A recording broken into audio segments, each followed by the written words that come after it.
Anda kembali menyaksikan iNews Sore bersama saya Fazilah Khairunisa. Pemirsa, pakar hukum pidana menilai ada kejanggalan yang sangat mendasar dalam kasus yang menjerat juru bicara TPN Ganjar Mahfud Aiman Wicaksono. Apa yang disampaikan Aiman terkait dugaan polisi tidak netral dalam pemilu tidak bertujuan menyebarkan kebencian terhadap suatu individu atau golongan.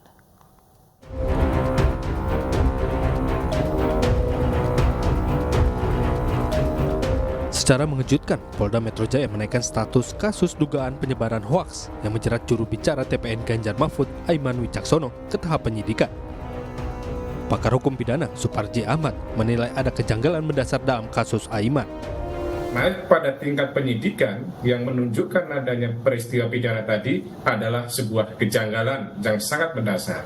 Mengingat apa? Karena yang disampaikan adalah bukan dalam konteks memenuhi unsur sebagaimana pasal 28 ayat 2 Undang-Undang TE. Tidak ada makna dengan sengaja untuk menyebarkan berita, informasi yang bertujuan menimbulkan kebencian atau menimbulkan permusuhan kepada individu atau golongan berdasarkan suku, agama, ras, atau antar golongan. Suparji Ahmad juga menambahkan konten yang disampaikan Aiman tidak mengandung makna supaya membenci kepolisian. Konten atau isi atau substansi yang disampaikan oleh Aiman tidak mengandung makna supaya membenci kelompok, apakah ini kepolisian, berdasarkan suku, agama, ras, antar golongan, tetapi lebih pada konteks memberikan peringatan, memberikan sebuah sinyal agar tetap netral. Banyak pihak yang menyoroti janggalnya kasus yang menjerat Aiman Wicaksono. Sejumlah pihak bahkan mendorong Kapolda Metro Jaya untuk menunda sementara kasus ini sesuai dengan aturan yang dikeluarkan Kapolri Jenderal Listio Sigit Prabowo, yakni penundaan sementara proses hukum yang melibatkan peserta pemilu 2024. Sebelumnya 6 aliansi masyarakat melaporkan Aiman ke Polda Metro Jaya terkait pernyataan Aiman yang menyebut ada oknum polisi diduga tidak netral dalam pemilu. Keenamnya melaporkan Aiman dengan jeratan Undang-Undang ITE. Tim Liputan iNews melaporkan. Sejumlah relawan Ganjar Mahfud dikeroyok oleh oknum anggota TNI di Boyolali, Jawa Tengah. Sementara itu, bentrokan antara relawan juga terjadi di Sleman, Yogyakarta yang mengakibatkan 1 orang meninggal dunia.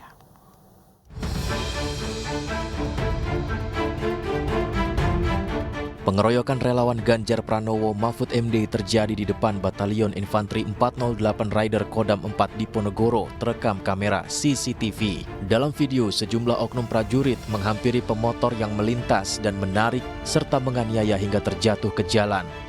Sejumlah relawan terluka akibat peristiwa ini. Sementara itu, bentrok antar relawan pasangan calon yang berbeda terjadi di Simpang 3 Maguwoharjo, Sleman, Yogyakarta pada 24 Desember lalu. Bentrok ini mengakibatkan 1 korban meninggal dunia. Polisi pun menangkap 2 terduga pelaku pengeroyokan di mana bentrok dipicu adanya provokasi. Para pendukung tersebut terprovokasi oleh beberapa orang pemuda yang diduga melempari mereka dengan menggunakan beberapa, ada yang menggunakan batu, ada yang menggunakan. Menanggapi peristiwa ini, Deputi Hukum TPN Ganjar Mahfud meminta ada yang bertanggung jawab atas dugaan penganiayaan yang dialami relawan. Kami mendapat laporan dari Klaten, Yogyakarta, dan Boyolali. Ini laporan mengenai brutalitas dan tindak kekerasan yang sangat-sangat tidak bisa diterima. 1 meninggal dunia dan 4 orang mengalami luka-luka berat. Nah, yang meninggal dunia itu ada di Klaten di Yogyakarta, dan yang luka-luka itu 4 di Boyolali. Nah, mereka yang meninggal dunia ini adalah relawan pendukung Ganjar Mahfud yang diduga mengalami kekerasan dan brutalitas dari pendukung paslon yang lain. Dan 4 yang luka-luka konon katanya mendapat luka-luka akibat penganiayaan yang dilakukan oleh oknum TNI yang dilakukan di pos TNI setempat. Dan kalau itu benar, Kalau itu benar, kami ingin minta kepada Panglima TNI ya, untuk mengambil tindakan yang tegas dan mempertanggungjawabkan secara hukum. Menanggapi laporan ini, calon Presiden Partai Perindo nomor urut 3 Ganjar Pranowo menyatakan turut berduka dan meminta agar kasus diusut tuntas. Ya, saya turut berduka pada yang kemarin saya dikabari dari lawan yang meninggal dunia, maka kita minta tim pemenangan untuk segera urus, dan sekarang tim hukum sedang mendalami soal itu. Kapuspen TNI Brigjen Nugraha Gumilar menyatakan untuk dugaan pengeroyokan yang dilakukan oleh oknum TNI saat ini sudah masuk dalam proses pemeriksaan Denpom Surakarta dan akan diselidiki serta ditindak dengan tegas.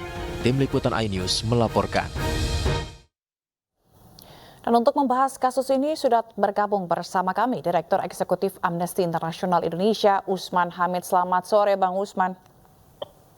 Selamat sore, Mbak Sila. Oke, ya, Bang Usman, kalau kita lihat tadi ada informasi mengenai relawan Ganjar Mahfud yang diduga dikeroyok oleh oknum TNI, begitu. Tanggapan Anda seperti apa, Bang? Ya, pertama kami sangat menyesalkan peristiwa itu bisa terjadi. Kami mengucapkan bela sungkawa kepada keluarga korban, baik pada yang meninggal dunia maupun juga kepada sejumlah warga yang masih mengalami luka-luka dan sedang mengobati luka-luka mereka. Nah, tindakan ini, tindakan kekerasan oleh sejumlah anggota TNI adalah bentuk kesewenang-wenangan hukum. Dan tindakan ini sebenarnya sangat mencederai situasi yang kondusif di dalam kampanye politik menuju pemilihan umum 2024. Seharusnya anggota TNI menjadi teladan di dalam kehidupan masyarakat, bukan justru menjadi contoh yang buruk, mengambil tindakan main hakim sendiri, dan seperti merasa di atas hukum. Masalah ini bukan hanya bisa dianggap sebagai tindakan kriminal, tetapi juga bisa dianggap sebagai tindakan pelanggaran hak asasi manusia, apalagi sampai mengakibatkan kematian dari penganiayaan yang sangat parah tersebut. Dan kami meminta agar proses hukum dilanjutkan, dan karena ini merupakan tindak pidana umum, tindak kejahatan yang dilakukan oleh anggota TNI di lingkungan masyarakat umum, dilakukan terhadap warga masyarakat sipil, maka seharusnya ini diajukan ke ranah peradilan umum. Yang kedua, saya kira tindakan kekerasan oleh anggota TNI dalam kasus Boyolali tersebut, itu justru mencederai netralitas TNI di dalam pemilu 2024. Kita tahu bahwa Panglima TNI saat ini baru menjabat, dan ini adalah ujian yang sangat besar untuk Panglima TNI, Pak Agus Subianto, untuk mengambil langkah-langkah yang tegas, menyerahkan anggota-anggotanya yang terlibat di dalam penganiayaan yang berat, yang mengakibatkan kematian maupun luka-luka berat terhadap warga masyarakat, untuk diajukan ke proses hukum dan ditindak secara adil dan benar. Baik, jadi menurut Anda ini termasuk dalam bentuk pelanggaran HAM begitu ya, walaupun kalau kita lihat Bang Usman tadi ya, informasi dari pihak TNI juga sudah menyampaikan bahwa ini kesalahpahaman begitu, ada kesalahpahaman yang terjadi. Dengan begitu apakah harus dengan kekerasan begitu ya Bang Usman? Nah, itu dia masalahnya. Kalau memang hanya kesalahpahaman, seharusnya tidak sampai ada tindakan kekerasan, tindakan main hakim sendiri, apalagi sampai berlebihan hingga mengakibatkan luka berat dan meninggal dunia. Ini satu tindakan yang tidak bisa diterima, tidak bisa ditoleransi. Dan karena itu anggota-anggota TNI yang melakukan tindakan kekerasan dan penganiayaan yang berat, yang mengakibatkan luka-luka maupun juga yang mengakibatkan meninggal dunia, harus diseret ke proses hukum. Ini harus jadi contoh untuk anggota-anggota TNI lainnya, bahwa tidak boleh ada aksi main hakim sendiri. Tidak boleh ada tindakan kekerasan yang berlebihan dalam mengatasi kesalahpahaman. Dan harus diingat juga bahwa insiden kekerasan, insiden penganiayaan tersebut atau pengeroyokan tersebut seolah-olah terjadi hanya karena kesalahpahaman suara knalpot. Seharusnya kalau masalahnya hanya suara knalpot cukup ditertibkan. Sebenarnya dengan anggota TNI saja, warga biasa tidak cukup berani sebenarnya untuk melawan. Kalau misalnya ada yang membandel, cukup copot saja kunci motornya misalnya. Jadi masalahnya selesai, tidak harus sampai misalnya melakukan tindakan kekerasan, penganiayaan, apalagi pengeroyokan. Saya kira itu bukan tipe jiwa ksatria, jiwa yang benar di dalam doktrin Sabta Marga TNI. Baik. Karena itu saya kira peristiwa ini tidak boleh dibiarkan. Peristiwa ini masih akan menjadi ujian dalam 1,5 bulan ke depan. Mudah-mudahan tidak boleh ada lagi anggota TNI yang melakukan tindakan kekerasan seperti itu. Dan siapapun, termasuk anggota polisi, atau anggota intelijen, atau warga masyarakat biasa dalam berkampanye, tidak boleh ada yang melakukan kekerasan. Atau bahkan dalam urusan biasa pun, tidak boleh ada tindakan main hakim sendiri. Kalau ada pelanggaran kampanye, laporkan kepada Bawaslu. Kalau ada pelanggaran lalu lintas, laporkan kepada kepolisian. Kalau ada urusan-urusan dinas transportasi darat, misalnya lalu lintas dan urusannya dengan katakanlah ketertiban atau urusannya dengan misalnya syarat-syarat kendaraan bermotor, itu cukup dilaporkan kepada pemerintah kota setempat, kepolisian atau dinas perhubungan, bukan dengan cara main hakim sendiri. Baik, jadi biarkan hukum berbicara gitu ya. Kuncinya jangan main hakim sendiri. Baik, kalau misalnya Bang Usman, ini kan kampanye masih panjang begitu ya. Kalau kita lihat kasus penyerangan atau pengeroyokan yang terjadi terhadap relawan Ganjar Mahfud tidak hanya dilakukan oleh oknum TNI saja, tapi antar relawan ini juga terjadi saling serang begitu. Bagaimana menurut Anda untuk mensiasati agar hal ini tidak terjadi? Harus ada penegakan hukum di lapangan oleh pihak kepolisian kalau itu menyangkut tindak pidana. Harus ada penegakan hukum oleh pihak Bawaslu kalau seandainya itu menyangkut tindak pelanggaran pemilu.